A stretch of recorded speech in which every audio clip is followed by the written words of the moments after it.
Siguro some of you kay murag na hard time sa pag-advertise sa ilang mga products.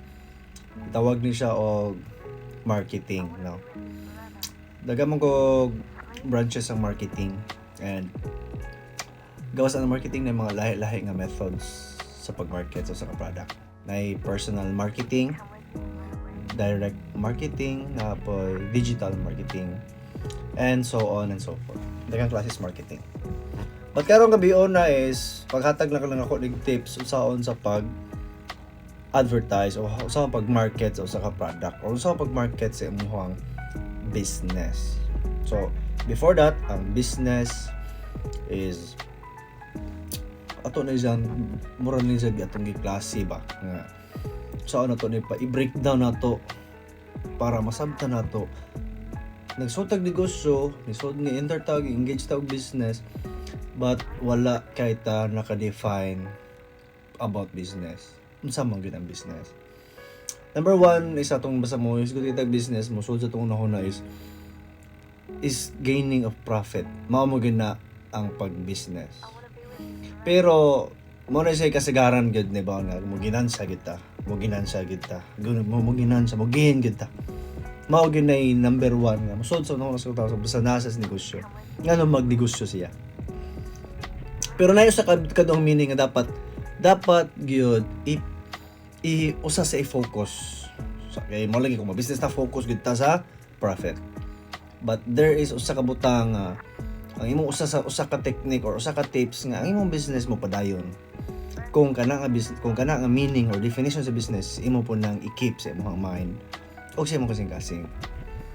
Kanang usa ka meaning is other meaning sa business, not just to gaining of profit but also to serve. Mo na say usa sa meaning. Business is to serve gyud. Is to providing of services. Services is also one part of a product. Product is composed of two factors, which is the goods na tangible mahawiran nimo, and the other side is intangible. Di siya mahawiran, like mo render ka og service para lang gupit, vulcanizing, or imong profession, doktor, abogado, engineering. That's services, part of services. Kanang duha goods and services, products na sila. Karon is problema, usaon mo nako pag-market ang akong products. Usaon nako pagpaila sa akong product. Usaon nako nga akong product is mahibaw-an sa mga tao nga naa-adre ko ani nga klase sa produkto. Usaon man ako. So itawag na siya na to. It answers the question how to do marketing. First of all is the meaning of marketing. Marketing is simple lang, no? Simple lang kay nga meaning, dili na to lisod-lisod. Dagamang meaning ng marketing, but pinaka basic meaning is marketing. Unsa man ang marketing? Number one is unsaon pagbaligya ang imong produkto sa merkado. That's the simple meaning of marketing. Dahil sa iyo na isabton, unsaon pagbaligya? Mo siya marketing. Pagbalingita kag but pasabot unsaon matupa, it's on a question nga nasa ka sa question, wala pa ka sa sud sa question, napaka sa question, bago pa sa question nga naman saon man nimo pag focus ana nga question unsaon man nato pagbaligya, no? So mo nang diha mo sud ang mga pamaagi sa pagpamaligya sa pagpaila so para ba maibaw-an, ma-recognize. That's marketing. Number one is, if you do marketing, butante ka sa tanan.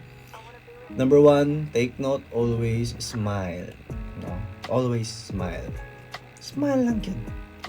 You know, provide smile sa mga customers, sa mga prospects. Prospects are not, dili pa na sila customers. I-target pa na nimo sila nga mahimong customers. If you have prospects, mas maayo. Determine first your prospects. And if you have the prospects, then provide smile na nila. Keep smiling. Bisag wala na lami or wala na ayaw, bisag gisamok-samok na ka or bisag gisungit-sungitan ka, just provide the smile.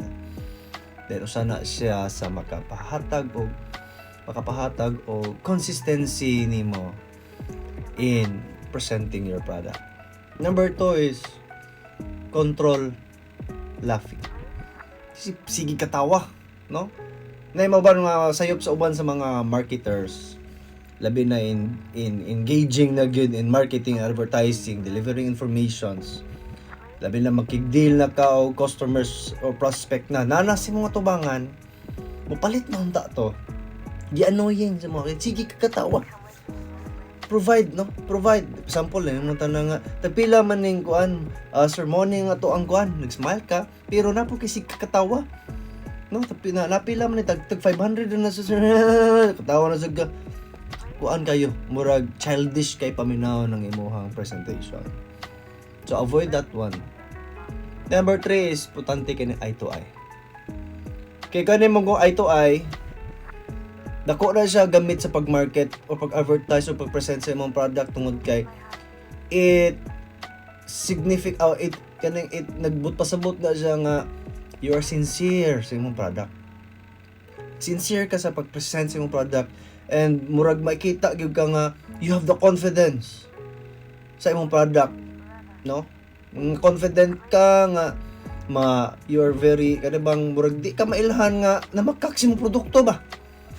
Kaya kung ang imong pag-present is sige kag mao na ang among product sir, sample lang ni ha. Mao na among product sir. Nga di kay kamtan-o sing now. Mute kay ni siya og kuan kay waterproofing, mao na pagka waterproofing nya. Siyempre di ba? Ang gatong imong customer nga imong gipresentan ani nga classes product is mura sa magduduha sa tuon nimo kay mura mo sa mulinghi, mura mo sa magduduha man sa present sa product mo mag kuyaw ning scam siguro ning iya ha, di ba? So, importante ng eye to eye. So, eye to eye, good. No, sir, mo na yung among product karon. And, the best kaya siya nga ron. Kaya bisan ako, sir, makapasalig ko nimo ganyan produkto ha. Kung imo na yung paliton, kaya nga classes flashlight. Bisa flashlight na sir. Dako, kaya siya gamit. Natin classes features, musiga ni siya dinhi. Nani siya ika ng kuan. Pwede na mo ito ipalapad. Pwede siya mag-wide ang iyang siga. Then, napos siya blink-blink. Then, napos siya din nga klase sa kani nga suga nga parts. So, para igaso, pwede rin mo ibitay. Magsigara siya din na ubanin mo smile dan paano sa musag tutok kahit to ay no puta ko na sa puntos. Number 4 is not too fast in talking. Ay paspas god gamay para labi na tan-aw nimo nagdali sa time pero ayaw pud pula big paspas kadi na pud kay siya kagukod dili tanan tawo makagukod no sakto lang paspas nga sakto lang. Di kay balon na sir kanang pangkaning classes flashlight sir kay kanang paspas kay sa mo kuan dali mo charge mo dahil mura kag mura dagukod din mura para feel anon sa customers nga namino nimo is mura dili siya importante kay murang gidali. So importante kay na sa customers nga mura feel kay nila nga imo lang importante kay sila para nimo nga mopalit. Ma-persuade nimo sila pinaagi sa imong pag-present. And number 5 mo na avoid being annoying. Na yung mga marketers nga sayop kay na usas mga sipyat nila kaning annoying ra gyud. Grabe ka annoying. Say mo example ana. Annoying kaning magsigig example na nakay contact ang customer. Na nakay contact ang imong nakausay naka-annoy ka na magsigig kag samok, sigag tawag. Maing na nagi ka nga sige lang ma-update mi nimo kung unsa man gani. Kung moingon ni mga customers nga ma-update nimo, huwata sila mo update. Di kay mutawag mo ka, sir, kamusta naman imong kuan? Di ba ingon ka mo update ka sa mukha na lang nimo then mangita na laglain nga marketer. Pwedeng maduulan nila lain kay sa mukha lang nimo. So, always kita mong good marketers. Ato sa ibutang nga atong kaugalingon sa ila. Kung tan-aw ba na nato gisamukan bakan inako or wala kay ikaw kun nga naon, di ba samukan sad ka. Di ba? So, once or kaduha igo na kana, pero kanang katulo murag sobra na na. And then, number 6, over sales talk. Sobra ra, over ra, no? Kaya bang pag-present ano nga product, ngayon dahil nga, kani sir, sobra na out of reality na ba? Kani sir, bisa pag-imuning ikon, abot is because lungsod ng siga-suga ni. Kani may pinakalig-on, sir, makapasalig ni mo. Para lang dyan makapalit si mo. Ato ibutang, na-persuade mo sa akin na once imong oversell stock pero paggamit din is product is layo ra kayo sa imong gihatag nga information about na product kay gusto kakon buhan na to, di ba? just provide the right details sa product nga imo ikuha. And kalma lang. And ayo pa labi, yung mura kita na kay kahambog na kay ka. Tanaway mo ko at let's examine ng imong kagalingon kung unsa kay akong one ibagay ani. Ngat one. Kalma lang gud. Then namo na siyang number 7. Lastly, be the informative person. You must be informative. You must be informative person in presenting your products and your product. Nga naman. Letter A is you should be a product oriented. You are well-known kini bang sweet to gugay ka sa imong product. Any questions, any the customer or whatsoever the customer asks you about the product, makatubag ka sa sakto gyud nga detalye sa nga product.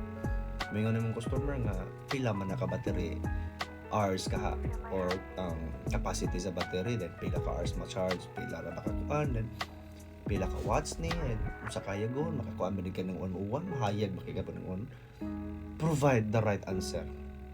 Imo yung kag di ko sure lisod kayo. Ngayon ka, di ko sure sir ha kung kuan mo, siga ba, mahayag ba kung uwan raw. Di ka product oriented. How can you present well your product? Kaya yung ka di ka sure. So dapat before ka mo present, ikaw mismo mo testing ani nga product.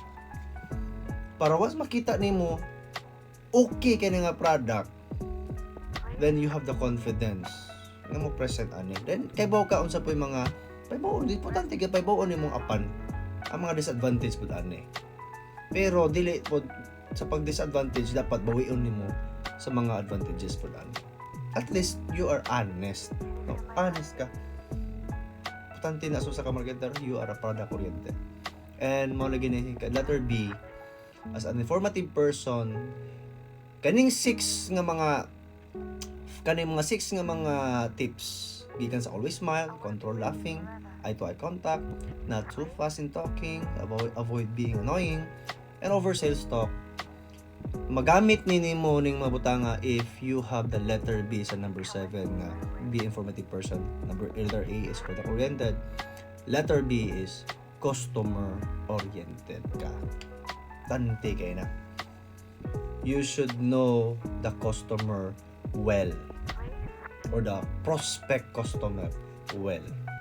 Ibaw isa siya. Let him do the talking first before you talk everything about your product. As long as he asks something, then you provide answers. If he asks you about this product, then you provide ayo na pasubra ayo di hanak ayo. Siya na sa pastorya ha. Then diha nimo may bawaan iyahang batasan. May bawaan nimong iyahang kinaiya, then maka-provide kag unsay imong angay gamiton sa imong batasan pod para sa pag-present sa imong product. No. Na may mga customers na sungiton gyud kayo, kung sukit-sukiton ka, then just always smile, then control laughing ra pod. Kay na may uban nga mo lang na sis, pero na po uban nga mga customers nga dili sugit sumubutan pod, then maka-control po ka ang sound nimo pagkuan. Baka adjust na po kasi imong attitude pod. No? So, you should be customer oriented. Then may lang po din mo if naman po yun. Then avoid kanin mo ni last. Avoid yun og judge sa usa ka customer. Tan-og yun mong yagit para nimo di na nimo kanong kay kwarta. No. Nay mga tao dito. Nay mga tao yagit pero namugod sila gitawag og purchasing power. Bisag lagit sila, as long as they have the purchasing power and purchasing behavior, duha mo gud ang klase. They have the purchasing behavior and tapos like purchasing power. They have the power, no? Bisag nga na ras lang makapalit na sila. It doesn't matter the looks, it doesn't matter the clothes nga ilang gi-wear. They have, as long as they have that purchasing power and you do the marketing and you win them in marketing, you have persuaded them, they will buy the products. Bisa pa ko'y kwarta, mangita, nagpaagi, makapalit sa imong product. No? Na may mga taong kwartaan sa tong tungod, pag-market na to. Tungod kay sayo pa nga tong marketing, sayo pa tong the way we approach them, di ka pa kapalitan. Nga naman, nanay kwartang customer sa mutubangan na. Wa kapaliti. Nga naman. Tungod kay wala ning mga tips. sobra ra kaka-OA, sobra ra kaka-oversell stock, annoying, paspas, siyaw sumangit pag kaning sa kaning nakasumangot pag sana kim nakasimangot pag asug ka katawad pag ka may tuay nanang gusto mo sa umuatbang nanay kwarta mo palit na hing atras may palit bangha lagi kay kang marketer. Di ko kalimot sa storya sa akong professor sa una sa business. Nanang mga kanang butanga mo ganyan. Mo ginawa na ko na kalimti. No. So, mana. It depends on the purchasing power. Bisa pag may kwarta na yagit na as long as na-present mo may yung product and ganahan gyud kay sa ani. Once ang iyang musol siyang na mo na niyang purchasing behavior. Once na siyang nahuna nga ganahan siya ng product, one day kung makakwarta na siya, iya dyan ang balik ko na yung product na imong i-present. So, mas mga timanan na to ng mga nagplano mo business, nagplano na sa marketing area, na sa marketing department, dako na siyang tabang ninyo, no? Dako na siyang tabang. So, at least, matabangan mo ng butanga. So, for more questions about marketing, you can ask me. You can direct message me in my account. Ask me about marketing, then tabangan mo ako.